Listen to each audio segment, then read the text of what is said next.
नमस्कार। आज उत्तर प्रदेश पर बात करेंगे। उत्तर प्रदेश में 3 तरह की सूचनाएं एक साथ आपके सामने हैं। पहली सूचना, समाजवादी पार्टी ने आज अपने कई और सदस्यों का नाम जारी कर दिया। लगभग 11-12 और लोकसभा प्रत्याशी समाजवादी पार्टी ने घोषित कर दिए। होगा पीडीए के नाम अब की एकजुट मतदान। और दूसरी खबर उसी उत्तर प्रदेश से, कांग्रेस पार्टी के नेता राहुल गांधी के भारत जोड़ो यात्रा की भी है। और उसी उत्तर प्रदेश में एक तीसरी सूचना और तेजी से लोगों के सामने आ रही है, वो ये है कि समाजवादी पार्टी से कुछ नेता नाराज हैं। एक नेता पार्टी छोड़ रहे हैं इस बात को लेकर के कि मुसलमानों को प्रतिनिधित्व नहीं मिला राज्यसभा सीट में। दूसरी तरफ स्वामी प्रसाद मौर्य हैं जो इस बात से नाराज हैं कि उनके साथ भेदभाव किया जाता है, उन्हें वो सम्मान नहीं मिल पाता जिसकी दरकार उन्हें है। और सुनने में आ रहा है कि वो 22 फरवरी को दिल्ली में अपनी एक अलग पार्टी की घोषणा कर सकते हैं। तो आज की वीडियो में इन तीनों पहलुओं पर बात करेंगे और इस पर विश्लेषण करेंगे कि क्या अब उत्तर प्रदेश में इंडिया गठबंधन नाम का कुछ बचा नहीं क्या? क्योंकि समाजवादी पार्टी के राष्ट्रीय अध्यक्ष अखिलेश यादव जी का एक बयान पत्रकारों के सवाल पर आया कि हमने कई बार नाम दिया कांग्रेस पार्टी को, कई बार कांग्रेस पार्टी ने अपना नाम हमें सौंपा, लेकिन अभी तक सीट बंटवारा नहीं हो सका है। और अगर सीट बंटवारा नहीं होगा तो अमेठी या रायबरेली में उस भारत जोड़ो न्याय यात्रा में शामिल होने पर भी हम पुनर्विचार करेंगे। और इससे दूसरी तरफ पहले 16 कैंडिडेटों की लिस्ट उन्होंने जारी कर दी थी और आज मुजफ्फरनगर से हरेंद्र मलिक, आंवला से नीरज मौर्य, शाहजहांपुर से राजेश कश्यप, हरदोई से ऊषा वर्मा, मिश्रिक से राजपाल राजवंशी, मोहनलालगंज से आर.के. चौधरी, प्रतापगढ़ से एसपी सिंह पटेल, बहराइच से रमेश गौतम, गोंडा से श्रेया वर्मा, गाजीपुर से अफजाल अंसारी और चंदौली से वीरेंद्र सिंह, इनका नाम उन्होंने अपनी सपा प्रत्याशी के तौर पर घोषित कर दिया। यानी 11 कैंडिडेट की सूची आज आ गई, 16 कैंडिडेट की सूची पहले आ गई थी। और इसको लेकर के ये बात आगे बढ़ रही है कि क्या इंडिया गठबंधन के लिहाज से सपा और कांग्रेस के बीच सब ठीक नहीं चल रहा। एक और घटना हुई उत्तर प्रदेश के सियासत में, वो अंदर से खबर ये आ रही थी कि कांग्रेस पार्टी कुछ चालाकी कर रही है। जैसे पल्लवी पटेल एक तरफ सपा प्रमुख से नाराज है और दूसरी तरफ राहुल गांधी के साथ यात्रा में शामिल हो गए। एक तरफ सलीम शेरवानी नाराज हैं, इस्तीफा दे रहे हैं, दूसरी तरफ स्वामी प्रसाद मौर्य अपनी अलग पार्टी बनाने की घोषणा कर रहे हैं। तो कांग्रेस पार्टी के ऊपर यह भी इशारे में लोग कह रहे हैं शायद कि वो बसपा से भी गठबंधन करने की लगातार कोशिश कर रही थी। और इसलिए बसपा से गठबंधन करने की कोशिश के चलते आज बसपा प्रमुख मायावती जी का भी ट्वीट आया। उन्होंने कहा कि हमने बार बार कहा है कि हम गठबंधन किसी के साथ नहीं करेंगे, हम अकेले चुनाव लड़ेंगे। लेकिन ऐसा लगता है कि इन पार्टियों का बिना बहुजन समाज पार्टी के दाल गलने वाली नहीं है, इसलिए बार बार मीडिया में इस तरह की झूठी खबरें फैला दे रहे हैं कि बसपा गठबंधन करेगी, बसपा ये करेगी, बसपा वो करेगी। लेकिन असल में बसपा अकेले चुनाव लड़ेगी बहुजन समाज पार्टी। इसकी घोषणा फिर से बसपा प्रमुख आदरणीय मायावती जी ने कर दी। तो उत्तर प्रदेश की राजनीति में एकदम घमासान मचा हुआ है। अब उत्तर प्रदेश की राजनीति में कई तरह के सवाल आ रहे हैं। जैसे पहली बात ये विश्लेषण करें कि जो लोग पार्टी छोड़ रहे हैं, जो लोग नाराज हैं, वह नाराजगी केवल समाजवादी पार्टी के साथ नहीं है, वह नाराजगी बहुजन समाज पार्टी के साथ भी है कि उनके कई सांसद हैं जिनको लगता है कि टिकट विकट का कुछ दिक्कत हो रही है, छोड़ दिए। जैसे अफजाल अंसारी बसपा से सांसद थे, अब देखिए सपा ने उन्हें गाजीपुर से टिकट दे दिया। ऐसे कई और सांसद हैं जो नाराज बताए जा रहे हैं और वो इस परेशानी और इस बेचैनी में अलग थलग पड़े हुए हैं।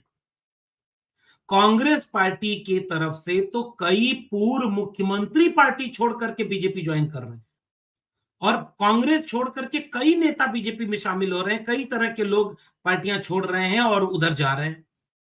ये एक चिंता का विषय बना हुआ है और इस चिंता के विषय के तहत एक बात लोगों के सामने आती है, जो बात खुद स्वामी प्रसाद मौर्य जी ने अपनी प्रतिक्रिया के समय बयां कर दी। जैसे उनसे पत्रकारों ने पूछा कि भाई अखिलेश यादव जी कह रहे हैं कि लोग आते हैं, लाभ लेते हैं और चले जाते हैं और किसी के मन में घुसकर उनके मन की बात जान पाना, टटोल पाना, अभी ऐसी कोई मशीन तो बनी नहीं है। तो मन में क्या चल रहा है किसके, ये बात नहीं जान पाते। तो खुद स्वामी प्रसाद मौर्य जी ने ये बात वही कही दी कि क्या है उनके पास, न लखनऊ में सरकार है, न दिल्ली में सरकार है, वो क्या देंगे किसी को। और इस टिप्पणी के साथ उन्होंने अपनी नाराजगी जाहिर की।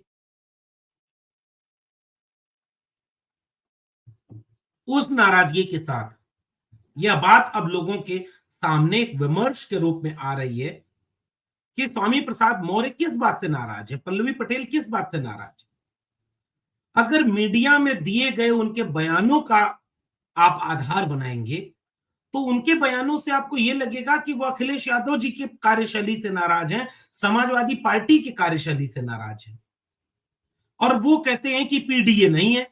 राज्यसभा की 3 टिकट दिए, जिसमें से एक तो पीडीए था, पीडीए का डी दलित रामजीलाल सुमन, लेकिन 2 टिकट जो दिए गए वो अप्रकाश को दे दिए गए, उसमें पीडीए नहीं है।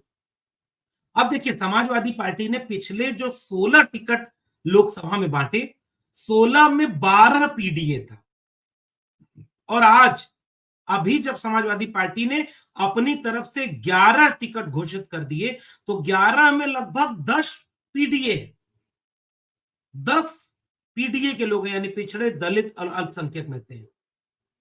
तो अगर कुल 16 और 11 27 सीटों पर देख लें तो 5 केवल जो पीडीए में नहीं शामिल हैं। वैसे तो समाजवादी पार्टी के मुखिया ये बात बहुत पुख्ता तरीके से कहते हैं कि चूंकि हम सबकी पार्टी हैं, लेकिन उनका कोर विचार पीडीए का है। अब देखिए ना, जैसे राम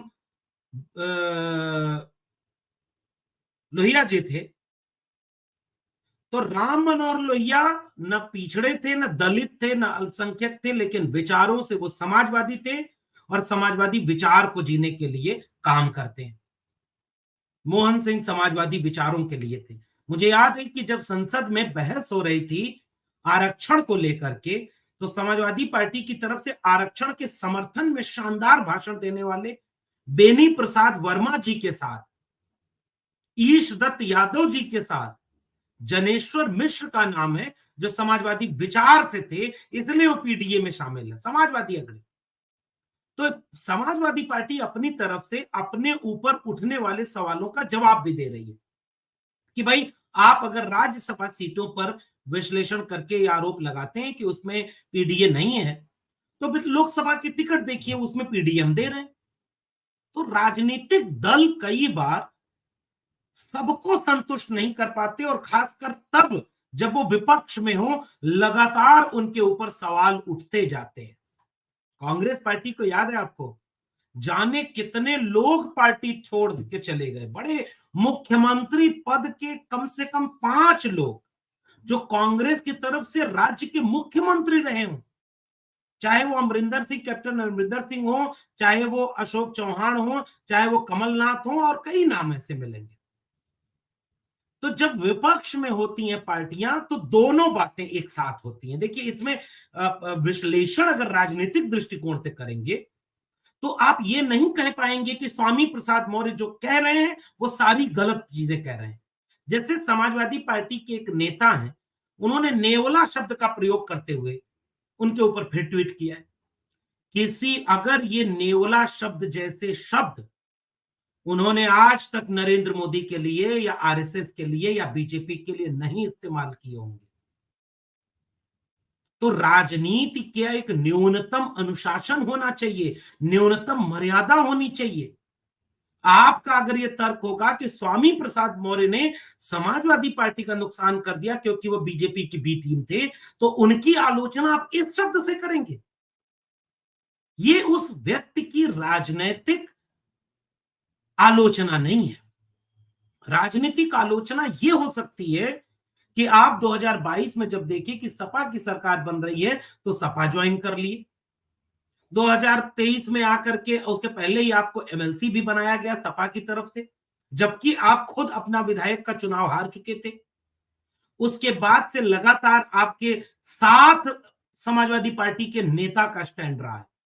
जब स्वामी प्रसाद मौर्य जी ने रामचरितमानस के प्रसंग पर आलोचना की शूद्र वाले प्रसंग को, तो समाजवादी पार्टी के मुखिया अखिलेश यादव जी ने सदन में खड़ा होकर कहा कि ये शूद्र कौन है, मुख्यमंत्री बताएं, उस चौपाई को पढ़ के सुनाएं, और अगर यही शूद्र ढाल न बने तो आप कभी सरकार में नहीं आ सकते। दोनों पक्ष देखना चाहिए। और अगर कोई पार्टी आपके किसी प्रस्ताव से, जैसे स्वामी प्रसाद मौर्य जी का ये प्रस्ताव बिल्कुल जायज है कि जाति जनगणना के मुताबिक पूरे प्रदेश में निकल करके यात्रा करनी चाहिए, ये पार्टी के भीतर का संवाद है। उस बात में उनको कोई गलत नहीं कह सकता कि स्वामी प्रसाद मौर्य जी अगर पीडीए की बात कर रहे हैं तो वो कर रहे हैं। उस विचार से आप स्वामी प्रसाद मौर्य पर कोई सवाल नहीं उठा पाएंगे। वो पिछड़े दलित अल्पसंख्यक को जोड़ने के लिए, बहुजन समाज के लिए लगातार वैचारिक आवाज उठा रहे हैं। तो उनकी राजनीतिक आलोचना बेशक कर सकते हैं कि उनकी बेटी बीजेपी में शामिल है। मान लीजिए कल को भारतीय शोषित समाज पार्टी बनती है तो उस पार्टी में वो अपनी बेटी को शामिल करते हैं या नहीं, और मान लीजिए वो अपनी बेटी को शामिल नहीं भी करते हैं तो इस पर स्वामी प्रसाद मौर्य का आप आलोचना नहीं कर सकते, क्योंकि वो बेटी की निजता है कि वो निर्णय क्या लेती है। लेकिन आप स्वामी प्रसाद मौर्य की राजनीतिक आलोचना कर सकते हैं, और वो भी उसकी भाषा की मर्यादा होगी कि राजनीतिक तौर पर। और ये हक मुझे लगता है कि टॉप लीडरशिप को, अखिलेश यादव जी को है। अखिलेश यादव जी कभी भी आप देखेंगे शब्दों की मर्यादा का ख्याल रखते हैं, और बड़े नेता हमेशा इस शब्दों की मर्यादा, खुद स्वामी प्रसाद मौर्य जी ने भी शब्दों की मर्यादा का ख्याल रखते हुए अखिलेश यादव जी के लिए सम्मानजनक शब्दों के साथ अपनी शिकायत दर्ज की। लेकिन ये जो बाकी नेता है, ये ऐसी भाषा, क्या इससे वोट बढ़ रहा है? क्या नेवला कहने से समाजवादी पार्टी का कितना वोट बढ़ेगा? ये एक तरह का विमर्श है, राजनीतिक विमर्श है। तो राजनीतिक तौर पर राजनीतिक दल है अगर समाजवादी पार्टी, तो बेशक उसके ऊपर सवाल उठाए जाएंगे, और यह हक सभी नेता को है। सलीम शेरवानी को पूरा हक है कि वो कहें कि राज्यसभा में एक भी मुसलमान कैंडिडेट क्यों नहीं है, और यह आलोचना एक जायज आलोचना। इसका जवाब समाजवादी पार्टी की तरफ से दिया जाएगा। राजनीति तो ऐसे चलती है। आप यह कल्पना करें कि मुसलमानों का वोट सपा की तरफ आए, पिछड़े दलितों का वोट सपा की तरफ आए, और इसको लेकर के अगर सपा के अंदर खाने, जैसे राम गोविंद चौधरी जी ने भी तो एक चिट्ठी लिखी, और उन्होंने भी ये चिट्ठी लिखते हुए कहा कि इसका पूरा ख्याल रखा जाना चाहिए पार्टी में, कि पीडीए की बात हो रही तो पीडीए दिखना चाहिए। सपा ने आज 11 लोगों की सूची जारी कर दी, 11 में 10 पीडीए। कल्पना करके देखिए अब इसका विश्लेषण कैसे होगा। 27 लोगों की सूची में से लगभग 5 नाम केवल अपर कास्ट के आप कह सकते हैं, तो बाकी का आलोचना समग्र होगी। तो राज्यसभा टिकट बंटवारे पर आलोचना होगी, और लोकसभा टिकट बंटवारे पर तारीफ करनी पड़ेगी फिर तो। ये तो राजनीति का तकाजा कहता है। तो जहां और सार्वजनिक जीवन में अखिलेश यादव की आलोचना होती है, बहुजन समाज पार्टी की आलोचना होती है कि आज जब जरूरत थी कि बहुजन समाज पार्टी एक बड़ी अलायंस में शामिल होकर के चुनाव लड़े, आज जब जरूरत थी नीतीश कुमार को इंडिया गठबंधन के साथ खड़े रह करके भीतर भीतर लड़ करके उसको मजबूत करना था, आप भीतर से नाराज होते कांग्रेस पार्टी से, आप उससे शिकायत करते, आप समाजवादी पार्टी से शिकायत करते, तो इसकी राजनीतिक आलोचना, राजनीतिक व्याख्या होती। लेकिन कल्पना करिए कि सब बिखर के लड़ेंगे, तो सबकी आलोचना एक शैली की होनी चाहिए। अब जैसे अखिलेश यादव जी ने यह कह दिया कि अगर इंडिया गठबंधन बना हुआ है तो इंडिया गठबंधन सीट बंटवारा क्यों नहीं कर रहा अब तक? हमने कई बार कांग्रेस को अपनी लिस्ट जारी की, लिस्ट कांग्रेस ने हमें दी, अभी तक सीट का तालमेल नहीं बना। अगर सीट का तालमेल, कल्पना करिए कि 1-2 दिन के भीतर बन जाए अगर, और अगर अखिलेश यादव कांग्रेस पार्टी के साथ भारत जोड़ो न्याय यात्रा में शामिल हो जाएं 1-2 दिन, जैसे तेजस्वी यादव शामिल हुए थे, तो क्या उत्तर प्रदेश की फिजाओं का रंग बदल नहीं जाएगा? क्या सलीम शेरवानी गलत नहीं साबित हो जाएंगे? अगर एक गठबंधन बन गया, पल्लवी पटेल को किसी तरह मना लिया गया और तमाम लोग, कांग्रेस और सपा के बीच एक तालमेल बन गया, तो यह तालमेल क्या मुसलमानों को ये नहीं कहेगा कि उत्तर प्रदेश में बीजेपी को हराने के लिए कम से कम एक बड़ी अम्ब्रेला बन गई? तो राजनीति में लगातार निर्णय बदलते हैं। राजनीति में राजनीति के मुताबिक विश्लेषण करना चाहिए उसका। और देखिए भाई, जिसके पास सत्ता है ना, एक अकेला सब पर भारी, असली आलोचना तो इस बात की होनी चाहिए कि वो जो अकेले 400 पार, अब की बार 400 पार कर दे रहे हैं, वो ये दावा कर रहे हैं कि राम मंदिर बनने के बाद तो अब पूरी लहर चल रही है। अगर लहर वाकई चल रही होती तो ये सब करने की जरूरत कतई न पड़ती कि कांग्रेस के नेताओं को बीजेपी ज्वाइन कराओ और बाकी गठबंधनों को तोड़ो, नीतीश कुमार जयंत चौधरी को आपस में मिला लो। अब कल्पना करिए ना, जयंत चौधरी जी से अखिलेश यादव ने एक सवाल पूछ दिया कि 7 बड़ा कि 2 बड़ा? बेशक ये राजनीतिक गलियारों में इस बात की चर्चा है कि 3 टिकट पर जयंत चौधरी के लिए कहा गया था कि आप उस पर चुनाव लड़ेंगे और बाकी 4 के लिए सपा ने अपना कैंडिडेट दिया था। फिर भी तो 3 था, लेकिन हो सकता है कैबिनेट मंत्री यूपी में सपा नहीं दे सकती है, वो विपक्ष में है। केंद्र में विपक्ष में है तो केंद्र में मंत्री नहीं बना सकती, राज्यसभा भेजा तो है जयंत चौधरी को। तो राजनीति कितना तेजी से बदलती है, और ये एक ऐसा वक्त आता है जिस वक्त के साथ इस बात का विश्लेषण होता है, और हमेशा राजनीति में ये होता है, जब मुश्किल वक्त आता है, जहाज को लोग देखते हैं कि डूब रहा है, तो सबसे पहले कमजोर लोग उसे छोड़कर भाग जाते हैं। ये एक, मैं एक पार्टी के लिए नहीं कह रहा हूं, ये हर पार्टी के साथ होता है। जब वो विपक्ष में होती है, जब वो कमजोर होती है, जब, और कई बार दोनों पक्ष होते हैं, एक तो उसका विपक्ष में होना, कमजोर होना, और दूसरी तरफ हो सकता है उसके नेता की कई गलती हो, या उसके नेता से आप उस तरह संतुष्ट नहीं हो कि जिस तरह से लड़ना चाहिए और नहीं लड़ते हुए दिख रहा है। कांग्रेस पार्टी के नेता तो सड़क पर उतरे हुए हैं, फिर उनका मुख्यमंत्री क्यों छोड़कर बीजेपी ज्वाइन कर रहा है? अब क्या इसका जवाब देंगे आप? राहुल गांधी लगातार सड़क पर है।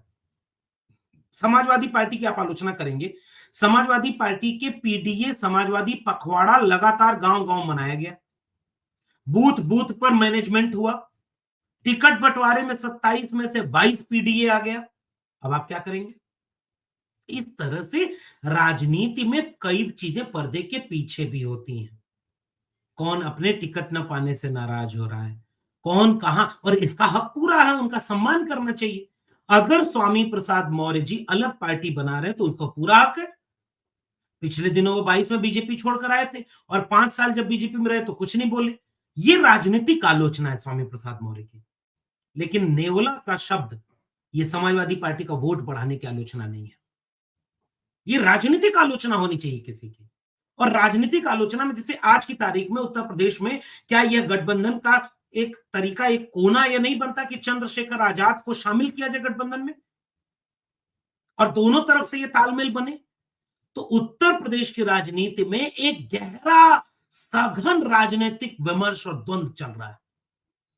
कोई कह रहा है कि पल्लवी पटेल जी की तरफ से भी कोई राज्यसभा या एमएलसी की सीट मांगी जा रही थी, कोई कह रहा है स्वामी प्रसाद मौर्य जी भी कुछ चाह रहे थे। तो बहुत सारी चीजें पर्दे के पीछे भी चल रही होती हैं, पर्दे के सामने भी बहुत सारी चीजें चल रही होती हैं, और राजनीति में ये होता रहा है। इसलिए मुझे लगता है कि इन सब के पीछे अगर कोई है, तो वो भारतीय जनता पार्टी और उसकी सत्ता द्वारा भेजी जा रही लालच मलाई की।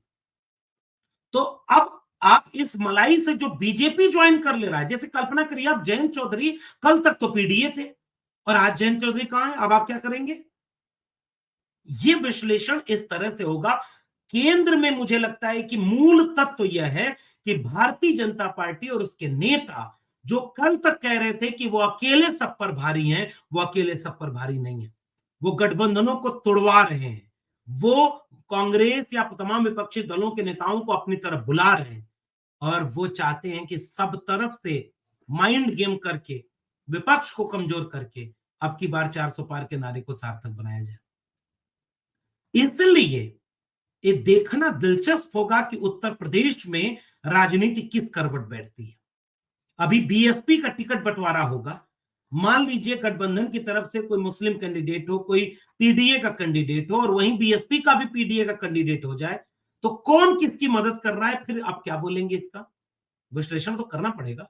इसलिए उत्तर प्रदेश आज देश के केंद्रीय राजनीतिक अड्डा बन चुका है और देखना दिलचस्प होगा कि ये किस करवट बैठता है। आपका क्या मानना है नीचे कमेंट बॉक्स में जरूर बताइएगा। फिर मिलेंगे, तब तक के लिए बहुत बहुत धन्यवाद।